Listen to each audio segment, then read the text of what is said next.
First of all, I want to thank Christy and I want to thank Jason and all the members of the Ways and Means Committee for their hard work on this. This is something that the Ways and Means Committee has spent a great deal of time on, and hats off to them for their incredible oversight of the Internal Revenue Service. This is another good example of our Congress doing its job, conducting oversight on behalf of the taxpayers we represent. It is not just asking the tough questions, it is going out and pushing for reforms that actually help our taxpayers. This is why, even with a Democrat president, we have been able to force the IRS to accept more accountability and transparency. We know that the IRS cannot be trusted to police itself. That has been proven. Each time we uncover more problems, the IRS comes up with more excuses. Just recently, in the height of tax season, we learned that the agency still has not done enough to protect taxpayers from hackers. Asked about this, the IRS commissioner said, and I quote, "It's a complicated world," close quote. There is nothing complicated about this. If anything, it's very straightforward. The IRS is not doing its job. It is looking out for itself instead of looking out for our taxpayers. We need to build a new culture at the IRS, which is why reforms like this are so important. Ultimately, we need to reform our tax code. This will be part of the agenda that we are going to be presenting to the American people. Right now, we have a tax code that no one can understand, being enforced by an agency that no one trusts. We need the IRS and a tax code that works for the taxpayer. We don't have one now, and that is one of the causes to which this majority is dedicated to. As you heard from the members of the challenges of an IRS system, as the speaker said, that no one trusts and a tax code that's too difficult to understand. Imagine this, that you try to call customer service. Records show only 1 in 10 calls get answered. But think of the penalty and the deadline of where you're going. That's why on the floor this week there's 4 bills I want to highlight. Especially I want to highlight Jason Smith's work, the oversight while eliminating spending. The bill would require that users' fees collected by the IRS no longer be retained by the agency, but instead be deposited in the Treasury so it could be spent on customer service. H.R. 1206, no hires for delinquent IRS. This is David Rausers. This bill would prohibit the IRS from hiring new employees until the Secretary of Treasury certifies that Congress that the IRS has no employees with delinquent tax debt. And Christy Noem, as she highlighted, ensuring integrity into the IRS workforce, protect those individuals. Also, 4890, ban on IRS bonuses. This payment of employee merit bonuses awards to the IRS employee until the Secretary of the Treasury submits to Congress a comprehensive customer service strategy. This is Pat Meehan. Bonuses going in the IRS, but phones are not being answered. We feel that is just wrong, and we're going to do something about it. The IRS is broken, and the House is moving legislation to fix it and to hold the IRS more accountable. If you look at some of the legislation that's being brought forward, Christy Noem's legislation, obviously putting more accountability in place. If an employee was fired for cause at the IRS, they should not be hired back to be able to look out over taxpayer dollars. What Jason Smith is bringing forward, again, to hold the IRS accountable, to bring some of those funds into the oversight realm where you can actually hold their dollars accountable for what they're doing. Giving out bonuses at times when there's disarray at the IRS. This has to stop, and I think this is going to be important legislation. These are going to be big votes that we're going to see on the House floor. Just one final note I want to point out. Yesterday I took members of the WHIP team out to Walter Reed Hospital, and you ever want to see what's great about our country, you go to Walter Reed and you meet some of the men and women who sacrificed, just made tremendous sacrifices for our country. There were two members of the armed services that we met with that I really got something special from. One is a gentleman from Pat Meehan's district from Pennsylvania. He was shot down in a helicopter in Africa. There were 4 service members on that helicopter. 2 didn't make it back. He had one of his legs amputated, almost lost another. And still to this day, his one regret is that he can't go back and be with his troops. There was another gentleman who nearly died. He was in a Humvee that rolled over. He was thrown from the Humvee, had a skull fracture, had his spine fractured, and he's still recovering at Walter Reed. and he said he was pronounced dead 7 different times on the operating table. And the comment he gave to us was that he still has 2 lives left. And when you talk to these young men and women, and when I say young, I'm talking about kids in their teens, maybe young 20s, that sacrifice for our great nation, it really does inspire you to see the kind of men and women that we have serving our country, who paid such a strong price for our freedoms. And so it really is a treat for us to go out there and meet with them and thank them for their service. With yesterday being tax day, we were all reminded that this is a tax code that no one understands, being implemented by an agency that no one trusts. And that's why it is so important we're moving forward on the legislation to make the IRS more transparent, more accountable. Anyone who did their taxes is reminded that this is a tax code that is way too complicated, and it's outdated. I hear the stories from people in Eastern Washington and even the CPAs that are trying to help others file their taxes. And it's not unusual to be on the phone for hours and hours and hours. Now, the IRS recently did implement a courtesy disconnect. So at least after 2 hours of being on hold, someone comes online and you are courteously disconnected.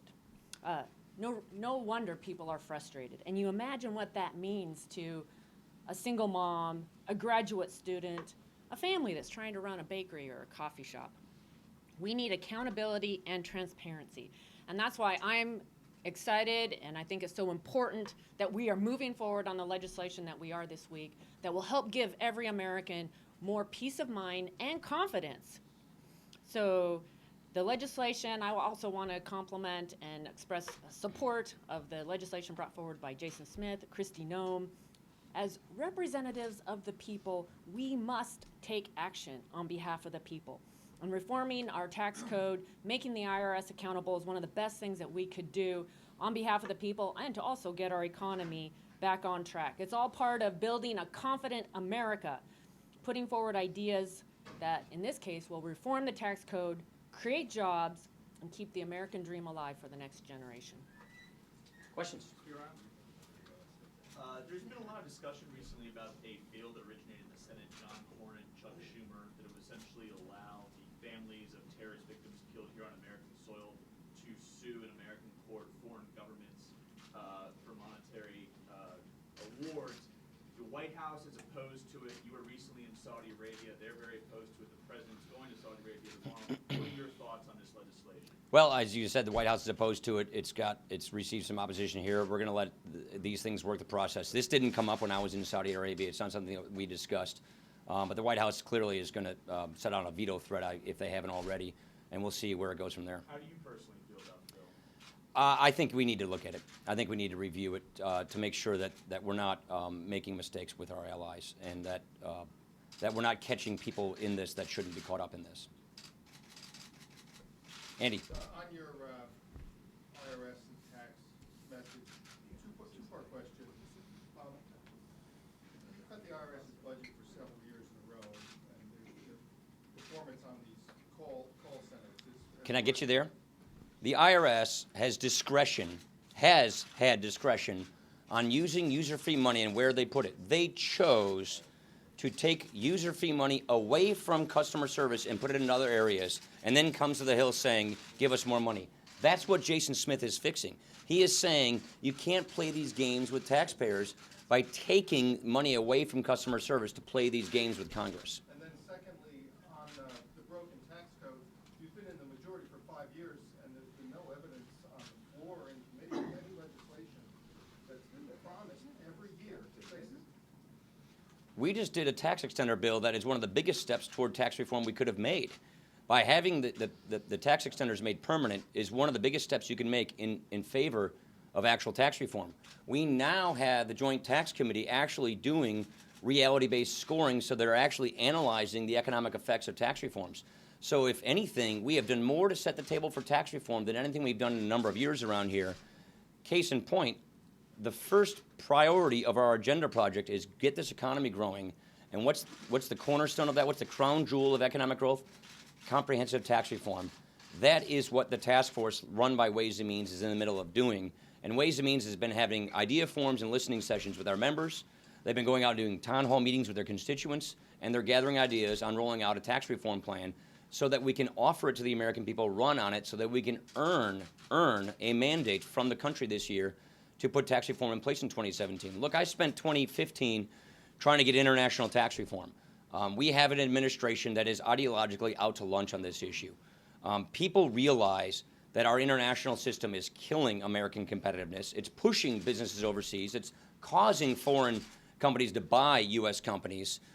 We need a new president that is not such an ideologue so that we can actually get comprehensive pro-growth tax reform.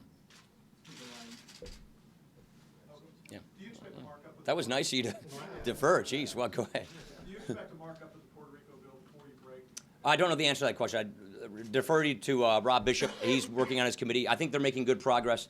We had a very good conference with our members, just to bring our members up to speed. It's an issue that a lot of our members just haven't had front and center.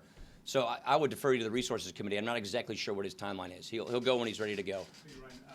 Chairman Priebus just addressed your conference. Why do you think it was important for him to come, and how was he received? Look, Reince was received extremely favorably. I am so pleased that such a meticulous attorney is the head of the RNC, because he is making sure that the rules are the rules, that we follow the rules. And so what Reince was doing was basically walking the members through how a convention is organized, what are the convention standing committees, how those committees are selected. I was doing a telephone town hall with Racine County last night in Wisconsin. And I got to tell you, about 2 of the questions that came up were about the convention. How does a convention work? How are delegates selected? So these are the kinds of questions we're getting from our own constituents. And so what Reince wanted to do is simply walk members through the process as we're going into it. Last question. Mr. Speaker, Zika. Yeah. Is there a sense of urgency among House Republicans in addressing this threat? There is. The CDC said there's a definitive link between the virus and birth defects. The administration insists they need more money. They want to see a supplemental. What is the sense of urgency? There is a sense of urgency. That is why we pushed the money that was already in the pipeline out the door as fast as possible for Zika.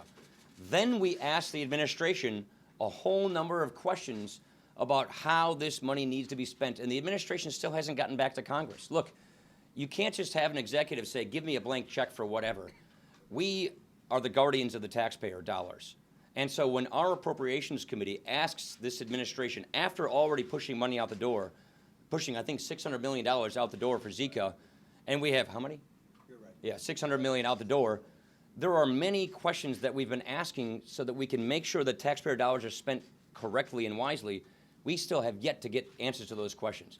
When we get sufficient answers to those questions, then we'll take sufficient action. Thank you.